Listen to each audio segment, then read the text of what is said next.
seperti itulah. Damar Wulan itu orangnya seperti itu, dan karena ada polemik di Majapahit, akhirnya Damar Wulan ini mendapatkan tugas untuk menyelesaikan polemik yang ada di sana. Kebetulan waktu itu ada seperti apa ya, pemberontakan, indikasi pemberontakan yang munculnya daripada loh, kamu ya ada di Majapahit. Yang pemberontak itu adalah Prabu Minasimo gitu. Ada polemik dari sana, internal gitu ya, dan dan memang dari Ratu Kencana Wungu ini memang mencari seorang kesatria untuk menyelesaikan polemik yang ada di Majapahit waktu itu kan Ratu Kencana Wungu yang berkuasa di sana. Dan sebetulnya ya Ratu Kencana Wungu ini sudah tahu kalau Damar Wulan ini ada di mana, di Patelo Gender itu kan. ya.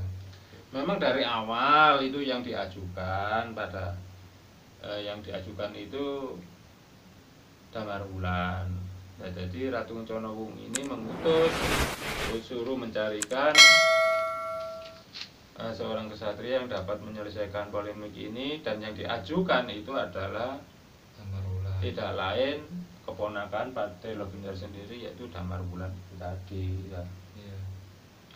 Nah, di Kepatian itu di tempat Gender itu pun sebenarnya sudah beberapa bulan di situ, cuman nggak disampaikan ke Kota Raja.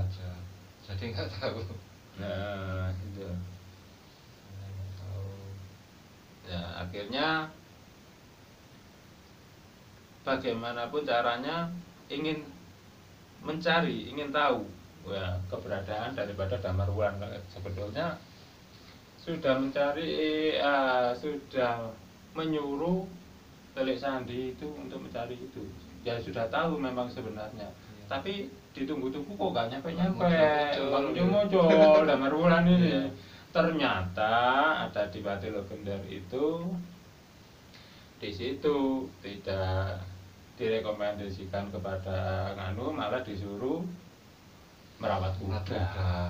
Gitu loh ceritanya dari jadi malah diasingkan seluruh merawat. Iya gitu dari situ. Dan akhirnya dengan mengutus Telik Sandi itu, akhirnya tahulah kalau Damar Wulan ini keberadaannya ada di Patelo Gender.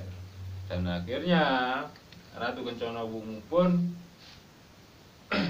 menyuruh Patelo Gender itu untuk membawa Damar Wulan ke Kota Raja.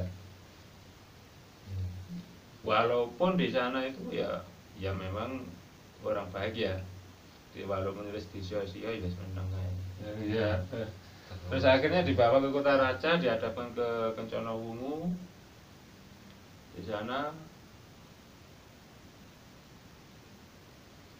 akhirnya ya itu, ya sebelumnya itu Kencana Wungu kan gini lah, kenapa kok mencari Damar Wulan? Nah, Kencana Wungu sendiri itu kan ya bukan, namanya raja kan bukan orang sembarangan ya. Kalau orang sembarangan nggak mungkin jadi raja. Bukan orang sembarangan. Ya. Nah, sebelumnya itu memang Ratu Kencana Wungu ini mendapat ilham, mendapat petunjuk dari Sang Pencipta Alam, dari Sang Maha Kuasa, gitu, yang bisa menyelesaikan polemik ini Damar Wulan, gitu loh. Langsung. Makanya Patelo Gender ini, untuk mencari yang namanya Damar Wulan. Walaupun pada awalnya itu Patelo Gender ini ingin menjadikan prajurit di Majapahit. Polemik yang ada. Ya. Loh, bukan sebelum ada polemik pun ingin Damar Wulan ini dijadikan Majapahit, dijadikan prajurit di Majapahit, gitu. Iya. Terus Ya. kebetulan waktu sudah dewasa kan akhirnya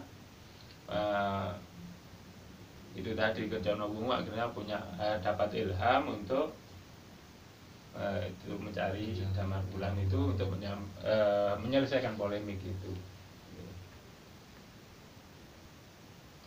Dan akhirnya Damar Wulan pun disuruh untuk menyelesaikan polemik itu.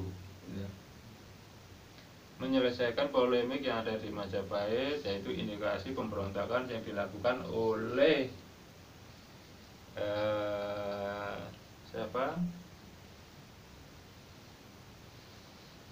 Minak Jinggo tadi gitu loh. Kenapa Minak Jinggo? Lah ini menurut cerita, kenapa kok Minak Jinggo ini ada indikasi itu memberontak. Di situ ceritanya yang saya ketahui ya, di situ kan dulunya itu memang ada indikasi pemberontakan yang dilakukan oleh Kebu Marjuet. Kebu Marjuet pun orang sakti ya. Di situ pun akhirnya karena waktu itu ada sayembara seperti itu, akhirnya Minak Jinggo ikut sayembara dan memenangkan pertarungan itu. Dan sebetulnya Minak Jinggo ini orangnya tampan juga. Dan di sayembara itu pun dikatakan kalau dia itu seorang wanita akan saya jadikan saudara. Dulur senara wedi gitu lho. Wis dulur koyo wis mlebihi dulur kandung gitu. Kalau dia laki-laki ingin dijadikan suami. Ya, sayembaranya seperti itu. Dan dalam pertarungan itu pun Minak Jinggo akhirnya kena pukul sama Kebu Marjuet itu pun akhirnya wajahnya ini hancur, rusak lah gitu. Rusak dan akhirnya tidak dapat dikenali oleh Ratu Kencana Wungu.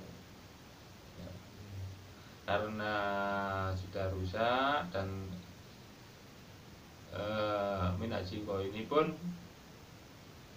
hancur itu, pecah lah istilahnya, kepalanya pecah. Dan itu pun akhirnya ada, karena sudah terkapar, dianggap sudah mati oleh Kebu Marjuet, akhirnya ada yang menolong itu dan akhirnya bisa sembuh kembali.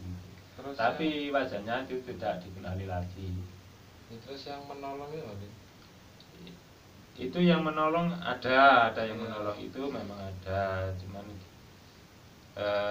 akhirnya tidak dikenali lagi. Kencana Wungu pun akhirnya kan ada keraguan karena tidak dapat mengenali wajah daripada Minak Jinggo tadi gitu. Karena sudah istilahnya gini, lho apa iya kowe iku Minak Jinggo ngono lho. Jadi itu akhirnya menolak untuk menjadi suaminya Ratu Kencana Wungu. Kencana Wungu ini bukannya mengingkari janji, tapi nggak percaya gitu loh, karena wajahnya sudah rusak tadi. Dan akhirnya itulah yang mengakibatkan Minak Jinggo akhirnya pulang mengikrarkan diri menjadi Prabu di Blambangan, di Kadipaten Blambangan, dengan gelar Minak Jinggo. Jadi pulang dan dia pun akhirnya juga ya namanya juga indikasi ingin memberontak ya, otomatis kan nggak patuh ya. Dan akhirnya mengutuslah Kencana Wungu ini kepada Damar Wulan yang sudah diantarkan oleh Pati Legender ke Kota Raja.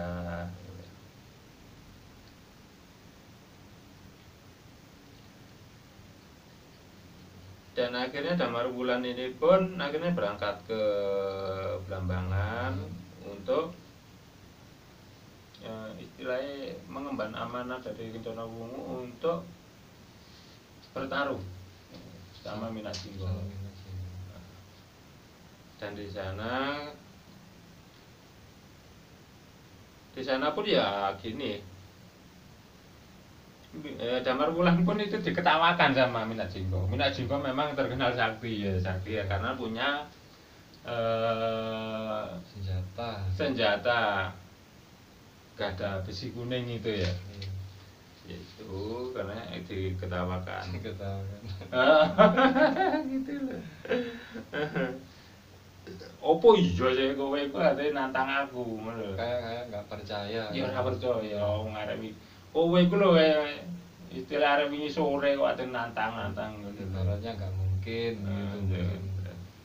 Dan karena Damar Wulan ini mengemban amanah dari Ratu Kencana Wungu, akhirnya ya tetap aja dilaksanakan. Ya tetap dilaksanakan, namanya juga perintah daripada junjungannya yaitu Sri Ratu Kencana Wungu.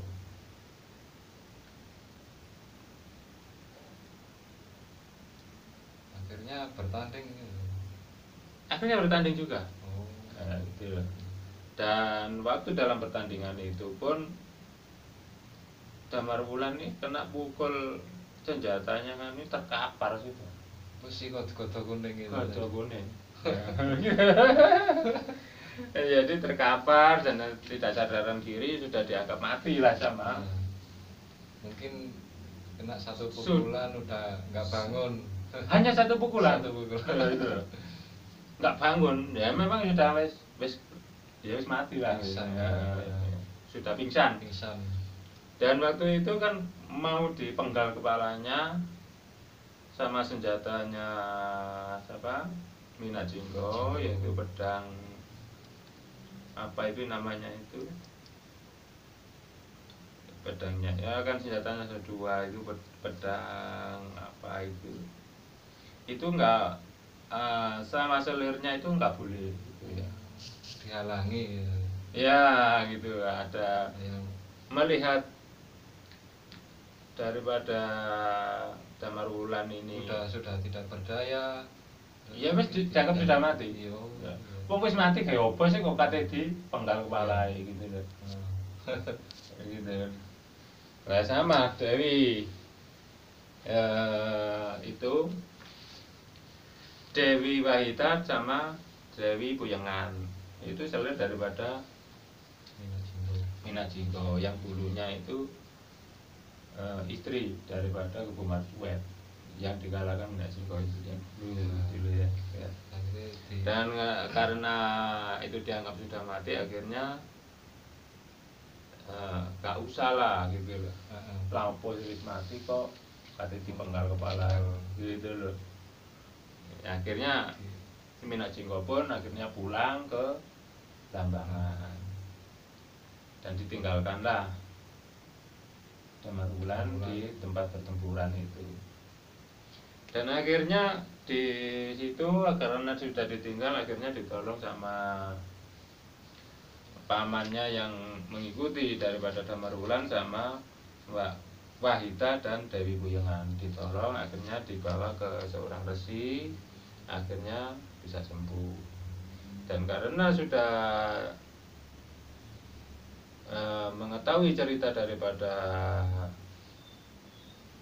Damar Wulan ini ya, karena mengemban amanah, satu mengemban amanah dari Kencana Wungu, yang kedua yaitu dari Dewi Wahita sama Dewi Puyengan ini nggak suka sama sifat dan wataknya Minat Jinggo ini, dan akhirnya diberitahulah Damar Wulan ini kelemahan daripada Minat Jinggo. Jadi kelemahannya dikasih tahu.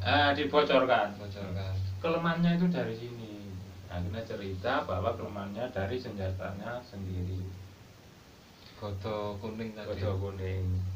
Dan setelah diceritakan itu, akhirnya Dewi Wahita sama Dewi Puyengan pulang ke Blambangan, dan Damar Wulan pun akhirnya sadar dan tenaganya pulih kembali. Setelah ke sana dengan aji-aji sirupnya Wahita ini, akhirnya di Blambangan disirep, dapat tersirep semua, dan akhirnya bisa mencuri